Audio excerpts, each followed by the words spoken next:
ঘরে থাকা অল্প কিছু উপকরণ দিয়ে একদম সিম্পলভাবে চিকেন কারি রেসিপি আপনাদের সাথে শেয়ার করব। আশা করি আমার রেসিপিটি আপনাদের কাছে অনেক ভালো লাগবে।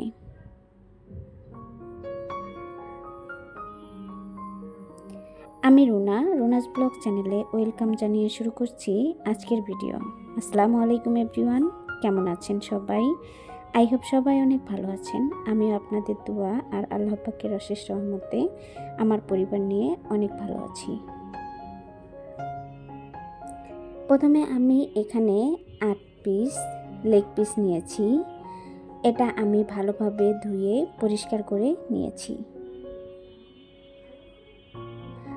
আর আমি লেগ পিসগুলো দেখুন এভাবে কেটে নিয়েছি, যাতে করে এর ভিতরে মশলাগুলো ভালোভাবে ঢুকে। এখন আমি এর মধ্যে দিয়ে দিলাম আদা রসুন বাটা 1 টেবিল চামচ, দিয়ে দিলাম হলুদের গুঁড়া 1/2 টেবিল চামচ, মরিচের গুঁড়া 1 টেবিল চামচ। এখন দিয়ে দিব ভাজা ধনিয়া গুঁড়া 1 টেবিল চামচ, ভাজা জিরা গুঁড়া 1 টেবিল চামচ। দিয়ে দিব পরিমাণ মতো লবণ, আর দিয়ে দিব 1 টেবিল চামচেরও বেশি টক দই। টক দইটা আমি ফ্রিজে রেখেছিলাম, এজন্য এখনও আইস আছে, এরকমই আমি দিয়ে নিলাম। দিয়ে দিলাম 2 টেবিল চামচ টমেটো সস। এখন দিয়ে দিব অল্প পরিমাণের সয়াবিন তেল। আপনারা চাইলে এখানে কিন্তু সরিষার তেলটাও দিয়ে নিতে পারেন। এখন সবগুলো উপকরণই ভালো করে ম্যারিনেট করে নিব। আর এটা কিন্তু অবশ্যই একটু সময় নিয়ে ম্যারিনেট করে নিতে হবে, এতে করে লেগ পিসের ভিতরে ভালোভাবে ঢুকবে, আর ভালোভাবে ঢুকলে কিন্তু খেতে অনেক ভালো লাগবে। অবশ্যই এটা কিন্তু একটু চিড়ে নেবেন, এতে করে মশলাগুলো ভিতরে ঢুকলে খেতে অনেক টেস্ট হবে। আমি লেবুর রসটা দিতে ভুলে গিয়েছিলাম, এজন্য এখন একটু লেবুর রস দিয়ে দিলাম। লেবুর রস দিয়ে দিলে অনেকটাই সফট হবে। এরপর আমি আবারও ভালো করে মেখে নিচ্ছি।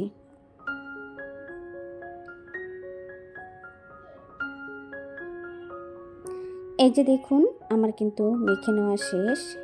এখন আমি এটা ঢাকনা দিয়ে ঢেকে 10 থেকে 20 মিনিটের মতো রেস্টে রেখে দিব। আপনাদের হাতের কাছে যদি সময় কম থাকে তাহলে অল্প সময়ও রেখে দিতে পারবেন। এখন আমি একটা মশলা রেডি করে নিব। এর জন্য একটা বাটিতে 1 টেবিল চামচ আদা রসুন বাটা নিয়ে নিলাম। দিয়ে দিলাম 1 টেবিল চামচ লাল মরিচের গুঁড়া, 1/2 টেবিল চামচ হলুদের গুঁড়া। এখন দিয়ে দিব 1/2 টেবিল চামচ ভাজা জিরা গুঁড়া, দিয়ে দিব 1/2 টেবিল চামচ ধনিয়া গুঁড়া। এখন দিয়ে দিব পরিমাণ মতো লবণ। যেহেতু আমি এখানে আগেই লবণ দিয়ে নিয়েছি ম্যারিনেটের সময়, সেজন্য সব মশলাগুলো কিন্তু বুঝে শুনে দিয়ে নিতে হবে। এখন দিয়ে দিলাম শাহি গরম মশলা। এই মশলাটা কিন্তু আমি ঘরেই বানিয়ে নিয়েছি, আর এটা কিন্তু বিরিয়ানি, তেহেরি, গরুর মাংস, খাসির মাংস, মুরগির মাংস সব ধরনের মাংসর মধ্যেই রান্না করা যাবে দিয়ে। আমি এই মশলা বানানোর ভিডিওটি আপলোড করেছি, যারা এখন পর্যন্ত দেখেননি প্লিজ আমার ভিডিওটি আমার চ্যানেল থেকে দেখে নেবেন। এই যে ফিরে আসলাম কিছুক্ষণ পরে, এই যে দেখুন কতটা সফট হয়েছে। এখন আমি চুলায় একটা প্যান বসিয়ে পরিমাণ মতো তেল দিয়ে নিয়েছি। তেলগুলো হালকা গরম হওয়ার পর একটা একটা করে লেগ পিস আমি এর মধ্যে দিয়ে নিচ্ছি।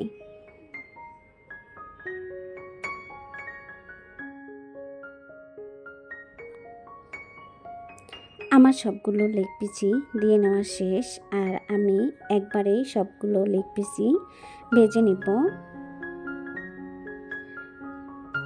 এই যে দেখুন এক পাশে কিন্তু হয়ে গিয়েছে। এখন আমি এটা উল্টিয়ে দিচ্ছি, আর এটা কিন্তু অবশ্যই একটু সময় নিয়ে ভেজে নিতে হবে, এতে করে পারফেক্টভাবে ভাজা হবে।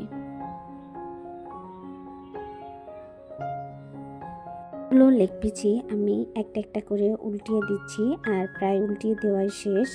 একইভাবে আমি অন্য পাশেও একটু সময় নিয়ে ভেজে উল্টিয়ে দিয়ে তারপরে যে দেখুন নামিয়ে নেব। এখন চুলায় একটা টপার দিয়ে পরিমাণ মতো পেঁয়াজ কুচি করে নিয়েছিলাম, সেগুলো দিয়ে দিলাম। কিছুক্ষণ সময় এটা নেড়ে চেড়ে ভেজে নিব। এরপর আমি এর মধ্যে পরিমাণ মতো তেল দিয়ে নিব। তেলের মধ্যেও পেঁয়াজগুলো কিছুক্ষণ সময় নেড়ে চেড়ে ভালো করে ভেজে নিব। পেঁয়াজগুলো কিন্তু অবশ্যই চিকন করে কেটে নিতে হবে। আপনারা চাইলে কিন্তু বাটা পেঁয়াজও এখানে দিতে পারেন। 2টা তেজপাতা আমি কেটে নিয়েছিলাম, সেটা দিয়ে দিলাম দারচিনি, দিয়ে দিলাম সাদা এলাচ, আমি মাঝখানে থেতো করে নিয়েছি সেটা, 3-4টা গোলমরিচ আর 2টা লবঙ্গ দিয়ে দিয়েছি। এখন সবগুলো উপকরণই কিছুক্ষণ সময় ভালো করে নেড়ে চেড়ে আবারও ভেজে নিব। আর আমি যে মশলাটা গুলিয়ে নিয়েছিলাম সেটা ঢাকনা দিয়ে ঢেকে রেখে দিয়েছিলাম, এখন সেই মশলাটা এর মধ্যে দিয়ে দিলাম। আর এভাবে মশলা যদি কিছুক্ষণ সময় গুলিয়ে তারপর ঢাকনা দিয়ে ঢেকে রেখে দেওয়া যায়, তাহলে বাটা মশলার টেস্টটা পাওয়া যায়। যেহেতু আমি গুঁড়া মশলা দিয়ে জন্যই আমি এভাবে করে নিয়েছি, আর আমি সবসময়ই এভাবেই করে নেই, সেজন্যই আমি আপনাদের সাথে শেয়ার করলাম। এটা সহজ একটা টিপসও মনে করতে পারেন। এখন আমি সবগুলো মশলাই ভালো করে মিশিয়ে নিয়েছি। এখন ঢাকনা দিয়ে ঢেকে কিছুক্ষণ সময় কষিয়ে নেব।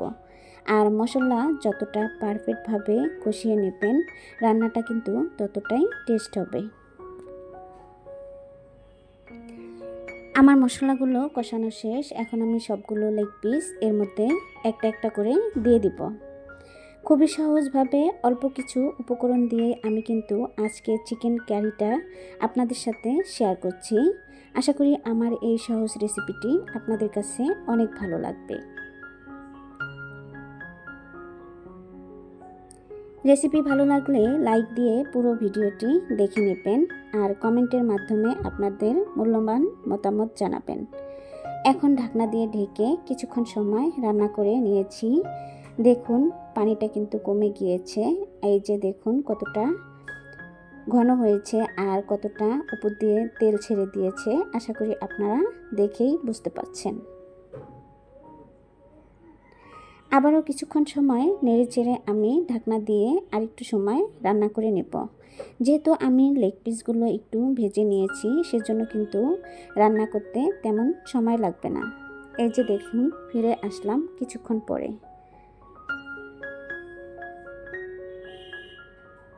আমি কিন্তু সব মিলিয়ে 15 মিনিটের মতো রান্না করে নিয়েছি। এই যে দেখুন আমার রান্নাটা ডান। মাশাআল্লাহ, দেখুন কতটা লোভনীয় হয়েছে আর কতটা পারফেক্ট হয়েছে।